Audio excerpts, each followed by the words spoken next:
Voilà, bonjour, bienvenue dans cette matinée du 8 décembre. À l'Oasis, ce matin, nous vivons une Thomas Messée sur le thème de la réconciliation. Et ça vient comme clôturer un petit peu le parcours que nous avons débuté depuis le mois d'août autour de ce thème d'être réconciliés avec Dieu, réconciliés les uns avec les autres, avec nous-mêmes aussi. Voilà. Aujourd'hui, on va prendre un texte qui m'a été un peu inspiré, qui est venu comme ça par rapport à notre conseil que nous avons vécu lundi passé et qui nous a amené en fait dans le psaume 27 qu'on va lire ensemble ce matin qui est le deuxième dimanche de l'Avent. Nous vivons déjà dans 2 semaines la fête de Noël qui, à l'Oasis, se vivra déjà la semaine prochaine, le 15 décembre, si jamais vous ne l'avez pas noté dans vos agendas. Alors nous allons lire ensemble ce passage, ce texte du psaume 27. Le Seigneur est ma lumière, c'est lui qui me sauve. Je n'ai rien à craindre de personne. Le Seigneur est le protecteur de ma vie, je n'ai rien à redouter. Si des individus malfaisants m'attaquent comme des bêtes féroces, ce sont eux, mes ennemis acharnés, qui trébucheront et se retrouveront par terre. Si une armée vient m'assiéger, j'éprouve aucune peur. Et si la bataille s'engage contre moi, même alors je me sens en sécurité.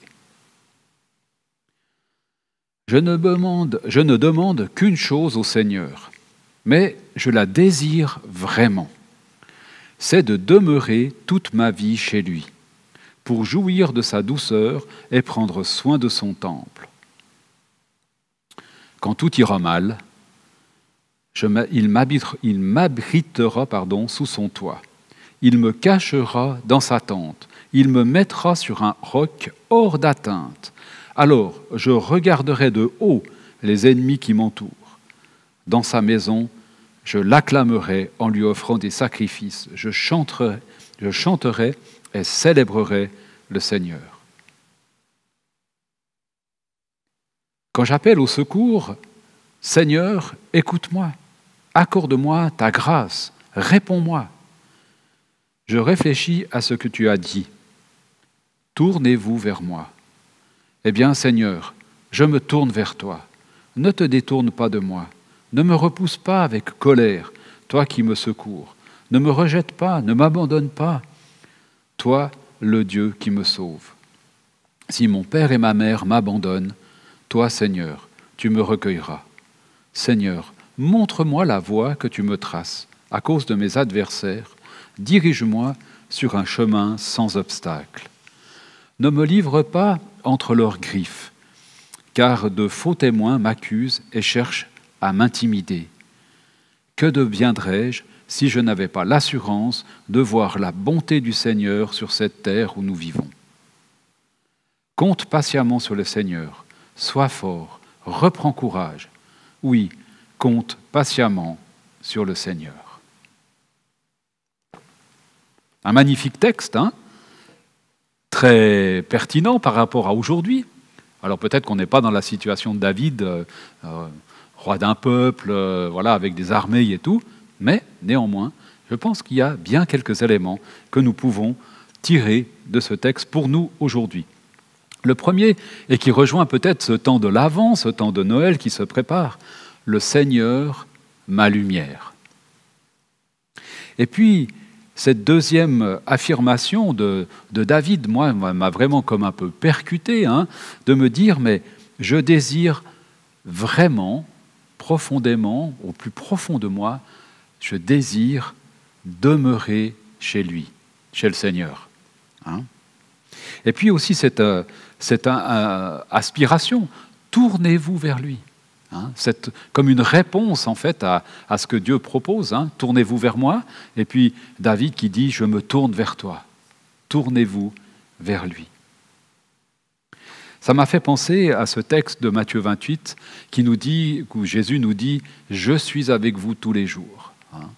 Quand il y a cette comme conscientisation de la présence de Dieu à nos côtés par rapport à ce texte et par rapport à cette envie, ce désir profond de se tourner vers le Seigneur, se laisser guider par lui, se laisser accompagner par lui dans tout ce que nous vivons, les bonnes comme les moins bonnes choses de notre vie, dans les moments difficiles, de savoir Jésus est avec nous, il nous accompagne, il continue à prendre soin de nous, il souffre avec nous dans nos moments de souffrance. Parfois, on ne comprend pas. On a plein de points d'interrogation qui s'accumulent. De pourquoi, mais pourquoi moi? Pourquoi est-ce que je vis ça? Pourquoi est-ce que ma famille vit ces choses? Des mystères, finalement, mais dans lesquels, finalement, ou continuellement, Jésus nous accompagne, nous garde, nous porte, en fait, même des fois, quand on ne peut plus avancer. Mais beaucoup de points d'interrogation quand même. Au verset 2, l'auteur du psaume parle d'être attaqué physiquement.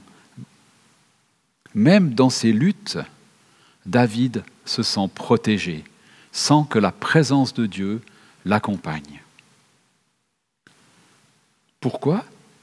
Il le dira au verset 4 et redira sa foi au verset 5. Quand tout ira mal, mais pas si quelque chose va mal. Pour lui, il y aura des moments qui vont être difficiles, il le sait. Quand tout ira mal, quand ça arrivera. Et même dans cette perspective, son engagement, c'est d'être auprès de Dieu, d'être dans sa présence, recevoir sa présence dans la difficulté. Et même, il va plus loin, chanter la louange de Dieu, glorifier Dieu dans ces moments-là, glorifier le Seigneur. Je ne sais pas si vous êtes comme moi, mais quand on est dans la difficulté, quand on est dans des moments un peu compliqués, on n'a pas forcément envie de glorifier Dieu. Je reprends juste au verset 4, qu'est-ce qu'il nous dit? « Je ne demande qu'une chose au Seigneur, mais je la désire vraiment, c'est de demeurer toute ma vie chez lui. » Toute ma vie chez lui, pour jouir de sa douceur, prendre soin de son temple, etc. Magnifique.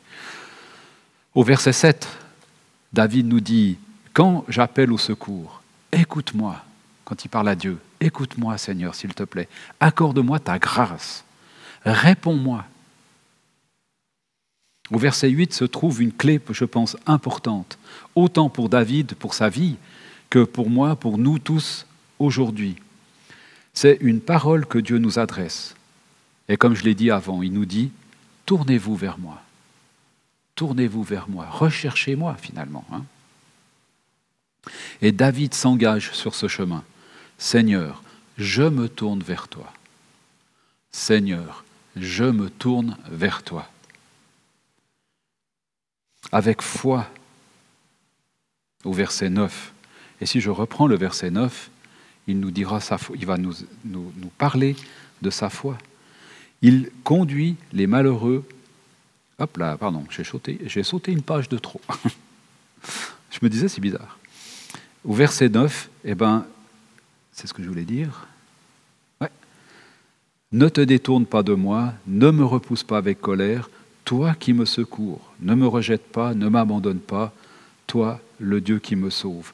Si mon père et ma mère m'abandonnent, toi, Seigneur, tu me recueillerais.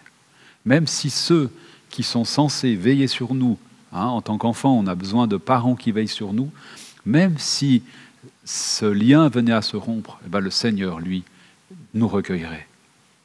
Magnifique. Même si je suis abandonné par ceux qui ne devraient jamais m'abandonner, Dieu, mais nos parents, je serai accueilli par le Seigneur. Au verset 11, David parle de se laisser conduire par Dieu, de se laisser conduire par Dieu, se laisser protéger, se laisser garder par Dieu. Ne me livre pas entre les mains ou entre les griffes de ceux qui m'accusent, de mes accusateurs, ceux qui veulent m'intimider. Et combien il y a de choses aujourd'hui dans ce monde qui nous intimident. On est intimidé par beaucoup de choses. des influenceurs de tous bords, on est influencé par les médias, on est influencé par le contexte géopolitique d'aujourd'hui, on est influencé par ce qui se passe du côté de l'Est, en Ukraine, etc. On est influencé par ce qui se passe en Israël et ailleurs. Tout cela influence, tout cela vient comme attaquer aussi notre morale et notre espérance. Tournez-vous vers moi. Tournez-vous vers moi. Quelle espérance peut-on avoir sans la bonté et la grâce de Dieu? Le verset 14 est une exhortation. Compte sur le Seigneur, compte sur lui. Investis ta confiance en lui. Il nous dira même, sois fort et reprends courage. Alors, que prendre pour nous ce matin dans ce texte? Qu'est-ce que ce texte, finalement, t'inspire, toi qui regardes cette petite vidéo ce matin?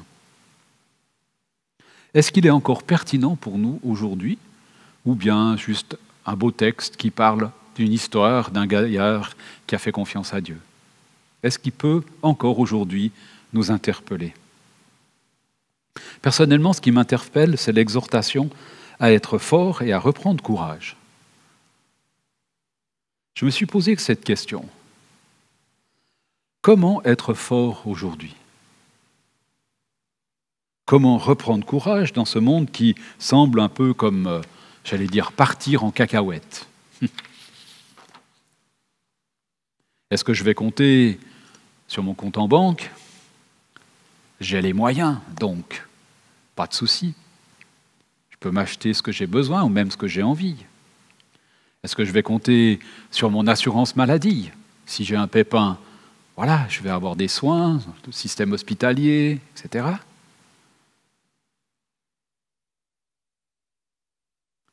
Est-ce que je vais compter sur mon AVS, sur ma LPP, sur mon 3e, 4e, 5e, 6e pilier? Je pense que pour David, être fort signifie premièrement d'avoir de l'humilité, de se savoir impuissant. Impuissant en dehors de la présence de Dieu. Être fort par soi-même, c'est là sa faiblesse. C'est en se laissant guider et conduire par Dieu que David va être fort. Paul, l'apôtre, le dira aussi, face à une difficulté de santé qu'il avait dans son corps. Voilà, il nous dira, c'est quand je suis faible que je suis fort, parce que c'est dans ma faiblesse que le Christ agit.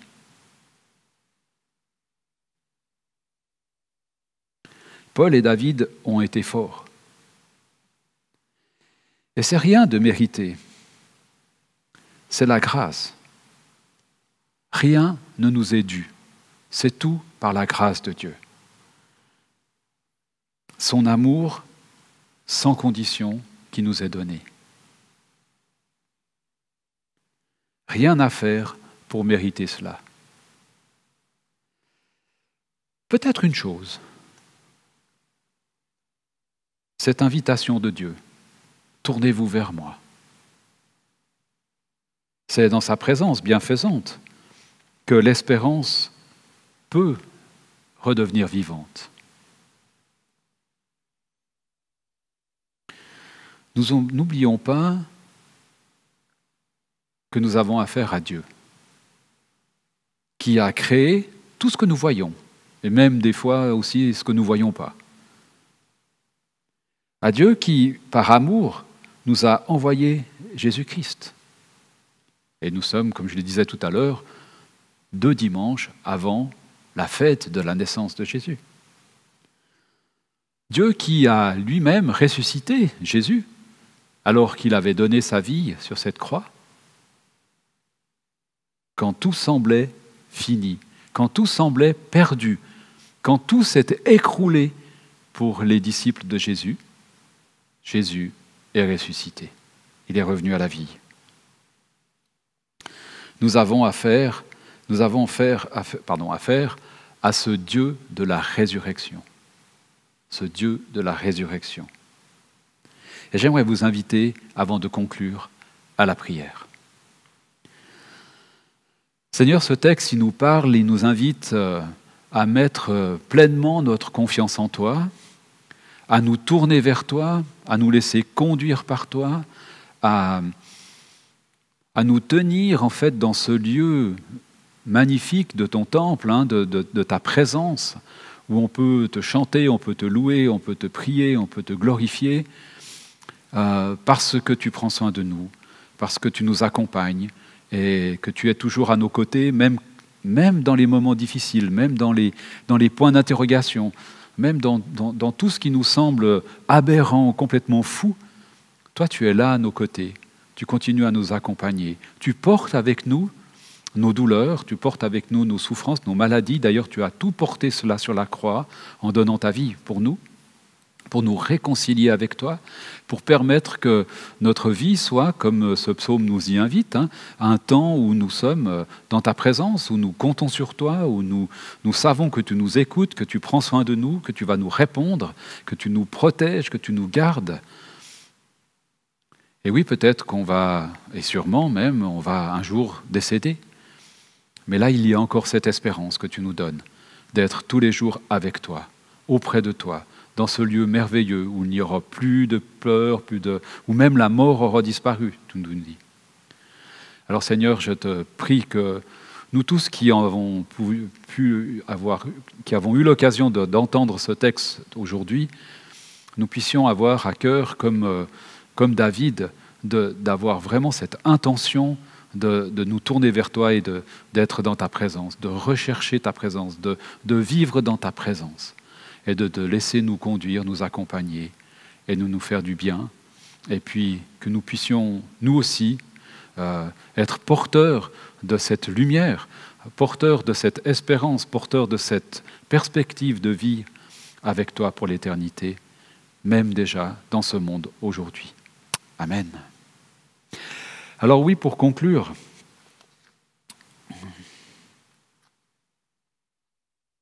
nous avons affaire au Dieu de la résurrection. Alors, ma petite question, pour terminer ce temps, qui a-t-il à ressusciter dans ta vie, dans ta propre vie? J'allais dire, laisse le Seigneur te conduire, t'encourager, te fortifier. Que tu sois béni dans cette journée, dans cette semaine, dans ce temps de l'Avent, dans ce temps de Noël, et que tu puisses passer vraiment un temps dans sa paix et dans sa joie. En te souhaitant une belle journée.